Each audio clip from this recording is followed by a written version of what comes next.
And here we go. It's 11 days out. I always struggle with how to start these because there's a lot of people that join me live, and I don't want to get too far into the discussion until I get going, but until some people get in here. But also, I realize that people watch these videos a little bit later, and that's cool too. But now that we have some people in here, we're 11 days out, and these squad hats, this is actually a new hat that will be for sale at Ironman, Wisconsin. I do have, or the visors. I still have some visors, and these are the ones we have. Yeah, you can see a logo on the side, but these are our squad hats or visors. Very popular out there in the world. Yeah, how about it? 11 days until we walk the plank. It's dangerously close to single digits, everybody. In case you're out there racing, you know what's happening. You know what's staring you in the face. And, tomorrow, I think we're going to talk about Ironman Wisconsin race course strategy on the podcast. I am Mike Haffer, co-host of the Crushing Iron podcast with Coach Robbie, and we've just decided that we think we're going to get into that tomorrow. So we'll look at some strategies for racing this race. If you're in my age group, I would say that it's probably not a good idea to listen. Fair enough? Giving you a lot of information already. You can skip the race course strategy because I'm sure you already have. If you're my age, you already have a strategy. You don't need to listen to somebody else talk about their strategies. And so I thought I better get on here early. It's 6:37 Nashville time, Central, because I was afraid that I might fall asleep. Actually, I'm a little bit gassed. I'm in the taper, but I'm not going to lie. I put a pretty big swim on everybody today out at the lake. I've been meaning to get out there to work on sighting and just feel some open water again. And I felt pretty good. Sighting's a little rusty. But hopefully I'll get a few more shots at that and get a little bit better rhythm with it. I did notice there's a few things about open water. So it hasn't been that long. I was out there for camp swimming a little bit, but that wasn't like extended stuff. That was kind of shorter, more, I guess, explosive stuff. But today I was sort of like really playing around with finding buoys and trying to hit them and stay on line and stuff like that and just keep it going for a little while. But it occurred to me that, we always talk about how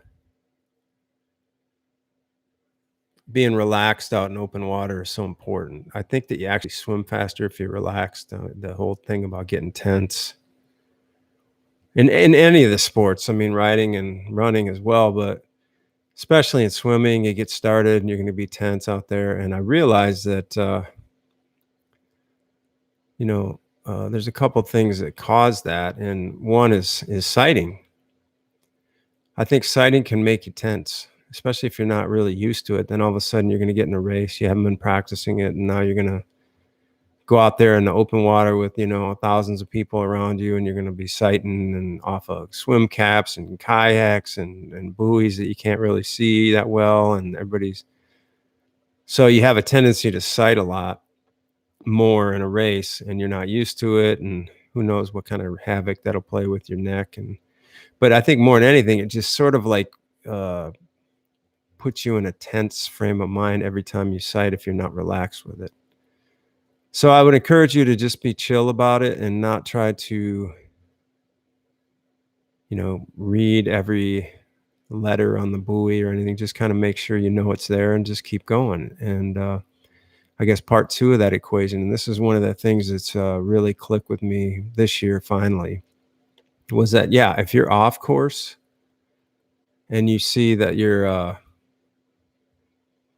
kind of moving off to the right or left of the buoy or whatever, usually probably the right because you're not going to be on the inside, you may be if they let you. But this idea of not overcorrecting. So like if you see a buoy that's off to you feel like you're maybe 10 yards off if this is the buoy and you're off here, and you're way over here and you're like, damn, I got to get over here. Don't try to get there like in one stroke. Just kind of give it this, just kind of keep calm and slowly correct instead of making drastic maneuvers. I think those are things that make you tense too in the water. And it goes to like another part 3 of this is, I guess, like I know I'm right hand dominant. So if I'm swimming, the buoy line will be on my left, and if my right hand kind of has a tendency to draw me a little bit. Plus, I'm thinking, especially on the way out, that it is a lake, so there is kind of waves that kind of come in there. Hopefully there won't be a ton of current, but I guess naturally if waves are moving to the shore, that could push you a little bit. So I have to be a little bit careful of drifting, especially because I'm right hand dominant, and I noticed today it was kind of pulling me a little bit to the right occasionally, and so I have to remind myself to kind of always have a little bit of a left lean if I want to not fade too far away from the buoy line, because who knows where I'm going to start, because it's not a mass start. So I assume most people will sort of be close to the buoy line the whole way out, and then maybe it'll open up a little bit on the backside. But once it gets out on the backside, I always feel like it's a little choppier and it gets spread out for sure. It's you're going to want to have your bearings about you when you hit that backside is like 1,700 meters straight out, or straight parallel to the shore, but it's a long ways, and it's a good idea to be. So what else was I saying about and then the other part of being relaxed in open water to me is you're going to have contact. I guess, we have wetsuits on for this race, so it feels like a little more protection. But and I sort of equated this to, I was thinking about it in terms of mountain biking. Like when I used to be going down mountain bike hills, sometimes you just, like if you hit something, you kind of got to like let it happen, and it may throw you to a little bit to the left. And it's best just to accept it and just kind of go with the flow, versus like if somebody in the swim kind of connects with you or collides with you. I try to encourage people, including myself, to just sort of like let it, take the blow and just kind of keep going, instead of like hitting it and then just kind of going what, and then correcting and trying to figure it out. Just let it happen. It's sort of like going with the punch. It doesn't hurt as much and it doesn't bother you as much if you can get in that habit. Nikki, yeah, the swimmer. Yeah, you just gotta kind of roll with it, and it's going to be, for a lot of people, it's going to feel weird because most of us have been swimming in the pool. We haven't been dealing with any kind of contact, and all of a sudden, the next thing you know, somebody's going to be kind of on your feet, or maybe connect with your hip on a stroke, or something weird's going to happen. It's going to, I just get in that mindset, that's going to happen, and just let it go, because you can't let that stuff build and just build and build. And the more you try to get away from stuff like that, and the more you try to avoid it, seems like the more that happens. So anyway, that's what I was thinking about a lot for back in the open water today, is that we spend all this time in the pool, and we go out there and we, have our pace and we think we can hit it. But the difference to me is that you're in a lane by yourself and you're probably pretty relaxed. You got no, think about, like, once in a while I hit the rope and I'll be like, oh, damn it. That'll, it's just something like that. But that's like, you're going to hit about, 50 ropes in this swim. So just get used to it and plan on doing it, and don't let it bother you. So that's kind of what I was thinking about today, because of that open water swim. It was beautiful out at the lake. I was hoping for more boats, but it got a little choppy at times. I was really hoping to get a little chop practice, just in case. But that's another situation where I think that can cause a little unrest too. coming up over a wave and you're doing a stroke and you don't hit anything but air, that kind of throws you for a. How clear is the water at Wisconsin? I don't feel like it's that clear. I feel like maybe a foot visibility. I mean, they have a lot of what do they they do the what do they have? There's always some kind of thing going on, some kind of deal around this time of the year, the green algae or something like that gets eaten up just in time for the race by the tadpoles or fish or whatever. So it's not it's not super clear, but it's not overly murky. How's that? That's my memory of it. I love that lake. It's beautiful. It's pretty big, imposing. But yeah, so try to relax in the water. And then had a little lunch. Great discussion today with a buddy. And then I came home and I had a 45-minute run with a little tempo work in there. And man, I haven't been running with music. And today I had to put it in. It was like I was not really in the mood for running at all. Even though I love running right now, I'm just like a little bit gassed out. And maybe that swim took something out of me for sure. But my legs are just a little, I mean, they felt okay. And I felt like I was moving pretty good there a few times. But toward the end, all I could think about was like, I don't know. I was going to say getting, not running for a while, but I think I'm running 2 short runs the next 2 days, which is fine. I'm totally into the strategy. I get it. But I'm really looking forward to not running a little bit and then running that race and then taking a little time off running. But it's kind of a mixed bag because running's really my favorite thing right now. Although swimming today was really awesome, and it made me think back to my long-term goal of living on a lake in Wisconsin and kind of getting used to that cold water swimming and just waking up and walking out and swimming like every day. I think that would be amazing. I don't know how long it'll be until the ice gets on it. But even then, some plunging. I like that stuff. I don't particularly love doing it, but I like the idea that it's a thing. And so I love swimming right now, and I love running.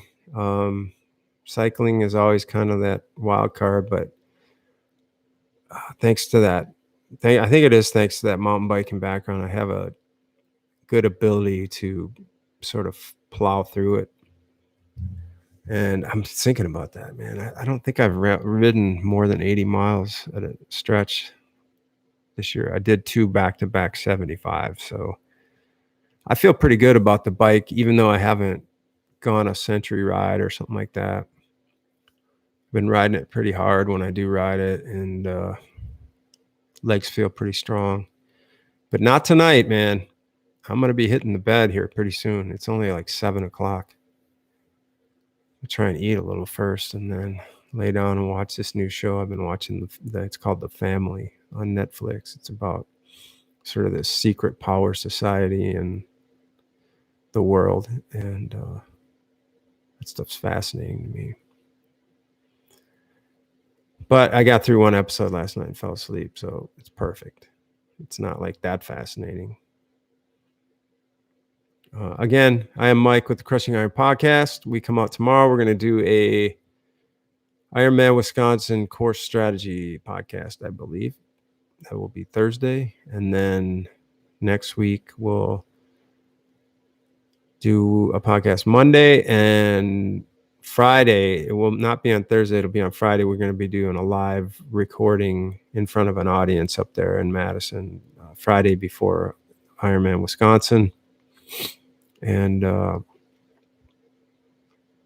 yeah. So lots going on.